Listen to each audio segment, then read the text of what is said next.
Ini kan situasional gitu. Barang tidak sesuai. Apalagi kemudian masuk dalam penipuan berkedok promo, Pak.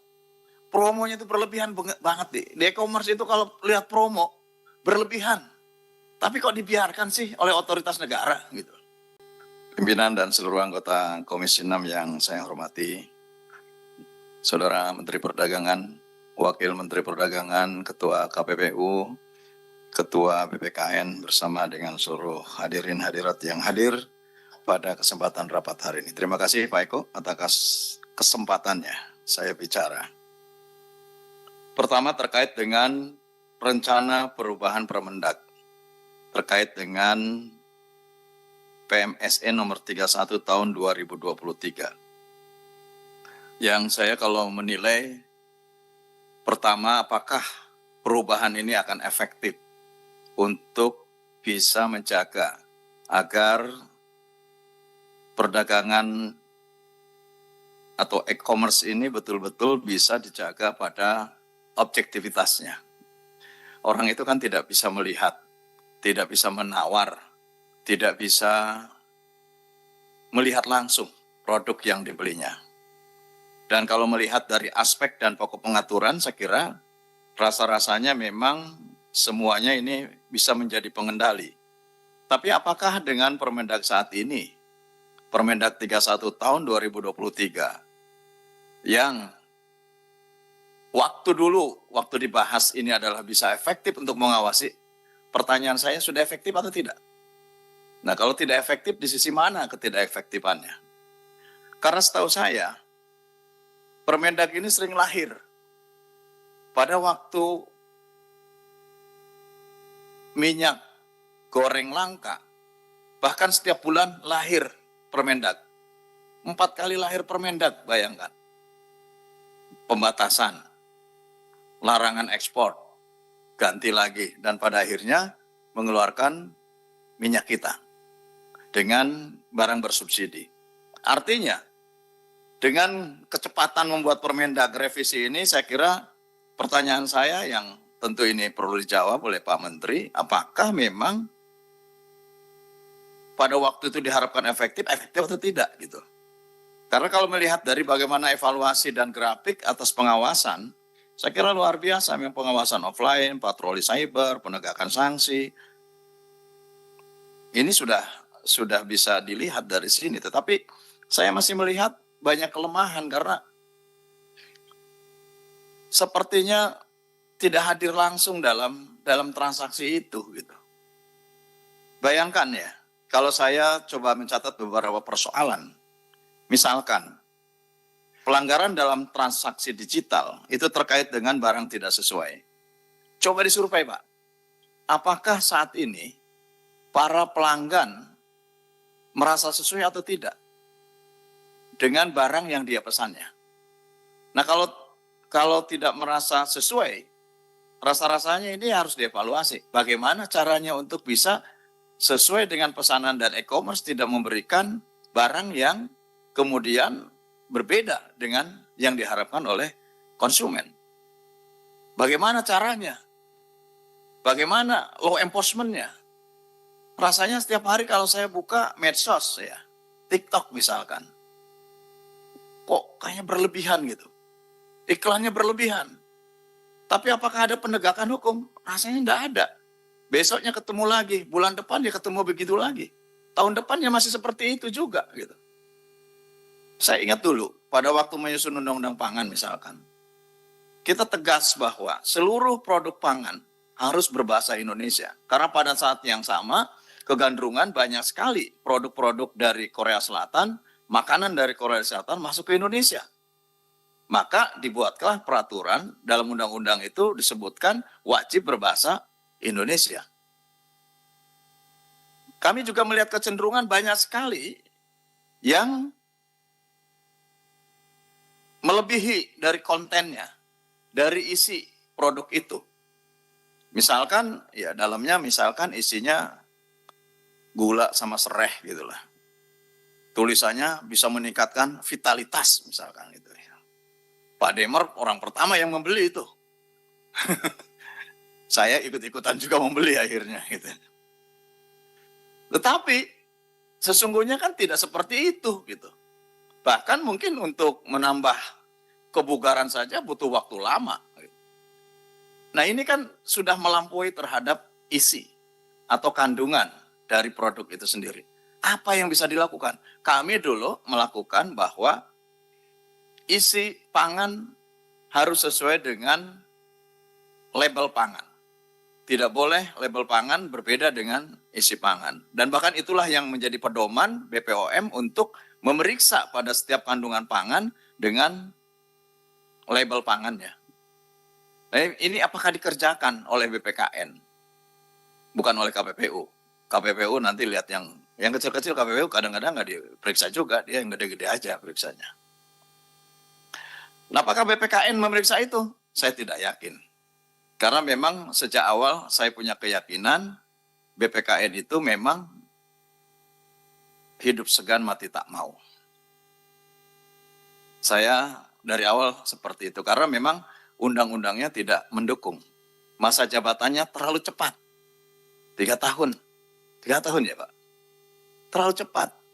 Harusnya 5 tahun jabatan itu sama gitu loh. Itu pun kalau diperpanjang. Sudah gitu komisionernya 22. 22 ya? Iya. Itu dikurangi Pak. Dulu 23 Pak. Kurangi 1. Dulu 23 aja Pak DPR-nya. Jadi 22 dikurangi 1 akibat pembicaraan yang buntu itu. Nah, ini kan situasional gitu. Barang tidak sesuai. Apalagi kemudian masuk dalam penipuan berkedok promo, Pak. Promonya itu berlebihan banget deh. Di e-commerce itu kalau lihat promo, berlebihan. Tapi kok dibiarkan sih oleh otoritas negara gitu. Yang kasihan kan konsumen. Jangankan orang lain. Mungkin saya juga pernah ketipu juga itu. Saya yakin pernah lah ketipu itu. Wang Sultan Keraya. Pernah. Karena apa? Promonya sangat menarik. Begitu beli, oh begini kok, oh begini. Malah nggak kepake. Tapi kan kita sudah ketipu oleh promo yang luar biasa. Terus kalau kemudian juga kita nggak jadi beli, refund sulit. Mau mengambil uang kembali ya sulit gitu. Ini kan rutinitas yang terjadi setiap hari gitu. Nah mau direvisi seperti apa lagi? Kalau dalam Permendagnya ini sudah dicantumkan bahwa cara-cara pengawasan untuk mengurangi hal-hal tersebut, kemudian akan direvisi. Misalkan platformnya wajib transparan, wajib pastikan legalitas. Ya itu mah wajib, memang itu pasti wajib Pak. Wajib menyediakan mekanisme pengaduan, itu sudah ada kok. Pengaduan sampai hari ini ada kok. Wajib mengikuti ketentuan terkait pemanfaatan AI. Nah ini baru, ya AI ini baru. Karena memang banyak promo, banyak menawarkan produk di e-commerce, mereka menggunakan AI sekarang. Kemudian wajib menjaga persaingan usaha yang sehat. Gimana sih cara menjaga persaingan yang sehat ini? Saya belum ngerti gitu.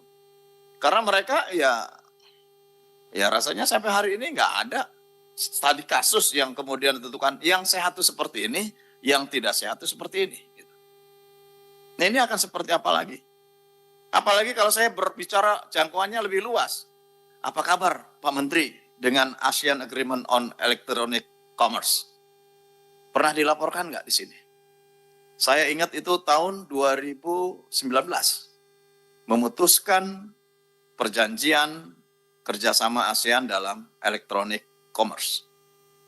Seperti apa sih sekarang situasi dan kondisinya? Indonesia survive nggak sih dalam ASEAN e-commerce? Apakah kita justru dirugikan dengan ASEAN e-commerce? Nah saya nggak ngerti hari ini, blank. Saya tidak pernah mendapatkan cerita tentang bagaimana ASEAN Agreement on Electronic Commerce yang telah kita sepakati di 2019. Mohon nanti Pak Budi, saya akan tunggu rapat sampai akhir, saya ingin mendengarkan terkait dengan situasi ini. Kemudian juga seringkali kita masuk dalam e-commerce kita, tetapi kemudian juga terjadi kebocoran dan penyalahgunaan data pribadi. Tiba-tiba kok kita banyak sekali masuk menawarkan pasar emas, komoditas emas misalkan. Dari mana itu? Kalau bukan dari mereka-mereka itu ya dari mana? Gitu. Dia tahu nama, tahu nomor handphone. Dan kemudian setiap hari ada saja, berulang-ulang. Ini kan berarti terjadi kebocoran data yang sejauh mana kementerian ini mampu untuk bisa menangkal atas kebocoran data tersebut. Padahal di dalam revisi fokusnya adalah bagaimana mendapatkan informasi asal barang, penggunaan AI, praktik perdagangan tidak sehat. Kemudian juga saya mencatat berbagai aspek yang ini menjadi turunannya. Misalkan di sektor keuangan dan jasa keuangan digital, fintech. Fintech ini masih di arena perdagangan bukan Pak? Pak Budi? Fintech. OJK. Tapi kadang-kadang kan dia tampil, muncul di dalam saya tidak perlu menyebutkan salah satu platform gitu ya. Tapi kan kadang-kadang muncul. Misalkan muncul pinjol ilegal. Dia ikutan sebagai bagian dari promo. Muncul pinjol ilegal. Ini bagaimana menghapus ini? Komitmennya apa? Gitu. Apalagi saya mendengar ada beberapa dari Menteri Informasi dan Digital bahwa ada platform yang tidak mau melaporkan di Indonesia. Coba bayangkan. Dan saya kira makin lama akses ini makin terbuka, makin tidak terbatas. Undang-undang ini atau peraturan permendagri ini efektif tidak sih untuk sampai kepada mengawasi hal itu? Kemudian investasi bodong. Ini juga sekarang marak, Pak. Gitu. Investasi bodong. Apalagi kalau hubungannya sekarang dihubungkan dengan tupoksi yang ada di Kementerian Perdagangan, yaitu terkait dengan halaman 11, perdagangan berjangka komoditi. Menjamin nggak sih terhadap objektivitas perdagangan komoditi yang saat ini banyak ditawarkan oleh perusahaan-perusahaan yang konon terdaftar di Kementerian Perdagangan sebagai bagian dari perusahaan komoditi berjangka. Dan ini banyak sekali keluhan dan tidak pernah menang, Pak, tidak pernah untung. Yang untung yang perusahaan-perusahaan gede yang punya uang besar, mereka kemudian mengajak yang kecil-kecil diberikan dulu menang di awal, untung di awal, tetapi berikutnya mereka akan buntung, habis. Terus ini, circle ini terjadi gitu. Nah, bagaimana menjaga transparansi dan akuntabelnya ya saya kira ini harus dijelaskan gitu. Saya juga mencatat terkait dengan keamanan, Pak. Karena semakin kita sering sekarang masuk dalam platform tertentu, maka kita masuk dalam jebakan algoritma. Gitu. Betul ya? Kalau yang seperti Bu Wamen ini kan kaum milenial, jadi lebih menguasai. Mungkin kalau yang tua-tua seperti Ketua KPU udah agak sepuh gini, udah mulai ketinggalan sebetulnya. Tapi kalau yang level-levelnya Bu Wamen ini, saya kira sangat paham bagaimana kita masuk dalam jebakan algoritma. Itu terjadi, Pak. Kadang mereka bisa membaca pikiran kita dari perilaku kita. Gitu. Nah, kalau sudah masuk dalam jebakan, tinggal digiring aja. Kita akan kemana gitu. Nah, menyikapi seperti ini apa yang harus dilakukan oleh Menteri Perdagangan? Toh ini juga penting untuk kita siapkan. Oleh karenanya, Pak Eko, saya melihat sebetulnya kalau memang betul tadi teman terdahulu mengatakan bahwa kita perlunya harmonisasi. Hal-hal seperti ini harusnya kita lakukan dulu pembahasan konsinyeri. 2-3 hari bahas detail seperti apa, harmonisasinya dengan peraturan-peraturan yang lain, law enforcement-nya seperti apa, pengamanannya seperti apa.